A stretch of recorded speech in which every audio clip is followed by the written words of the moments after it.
Hello and welcome guys. Today in this video I'm gonna to show you how to check game capability and system requirement for your PC. So first of all go to start and type store and open Microsoft Store. So friends, it's a very basic and easy tutorial to know how to check capability and system requirement. So very easily open the Microsoft Store. Now click on gaming or search any particular game. So just click any game which you want to check the capability and requirement. So for example, if you want to check for this game, so just click on it.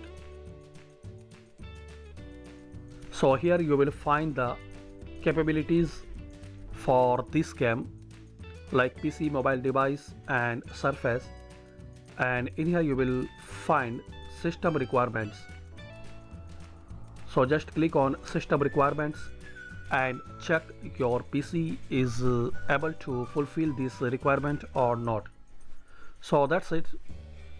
Very easily we can check capability and requirement of any game for Microsoft Store.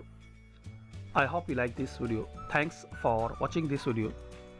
Please subscribe this channel for latest update.